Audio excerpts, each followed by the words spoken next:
இது நியாயமா? ராமா உன் கையால சீத கை எப்படின்னு தானே சொல்லணும். சீத கையை முன்னாடி சொல்லிட்டு ராமன் கையை பின்னாடி சொல்றாள்னா எது வசந்த கையோ முன்னாடி சொல்லியிருக்கா. அதுக்கு என்ன பண்றது? சீதாதேவியுடைய கை வசந்த கை முன்னாடி சொல்லிட்டார், ராமனுடைய கை தாழ்ந்த கை. ஆழ்வார் 2 பாசுரத்துல சொன்னார். ரொம்ப ஆச்சரியமான விஷயம்.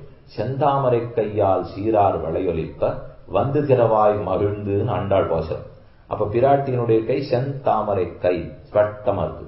பெருமானுடைய கை அணிமிகு தாமரை கையை அந்தோ அடிச்சியோம் தலைமசனி அணியாய்.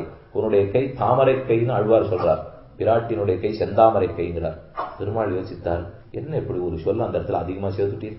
என் கை செந்தாமரை கை இல்லையா? நான் தாமரை கை, செந்தாமரை கை இல்ல உன் கை. அதனாலதான் அவ கையை வசதியா சொல்லிட்டேன். என்ன இப்ப என்னை விட அவளிடத்துல ஏற்றம் கண்டுபிடிச்சிட்டீர் என்று பெருமாள் கேட்கிறார்.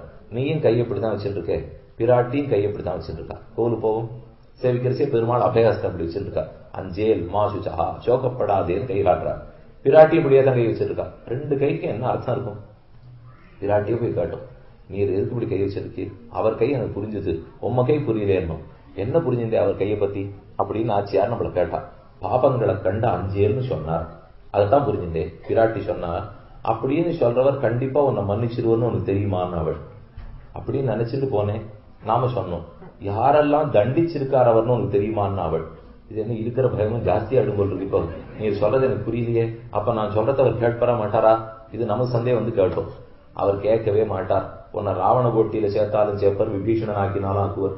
உன்னை விதுரனா வச்சிருந்தாலும் வச்சுப்பார், திருத்தராட்சன் ஆக்கினாலும் ஆக்குவர். உன்னை துரியோதனன் ஆக்கினாலும் ஆக்குவர், அர்ஜுனன் ஆக்கினாலும் ஆக்குவர். இதுதான் அவர் நிலை. நாம் பார்த்தோம் தேவி. அப்ப நிஜமா பயம் அதிகமா அப்படித்தே. இப்ப பாபத்தை கண்டு பயப்பட வேண்டான்னு அவர் சொல்றாரு, என்ன அவரை கண்டு பயமா இருக்கே அப்படின்னு நாம சொன்னோம். அவரை கண்டு பயப்படாதேன்னு தான் நான் கை வச்சிருக்கேன். இந்த கை நான் எதுக்கா வச்சிருக்கேன் தெரியுமோ? இப்படின்னு பேசுற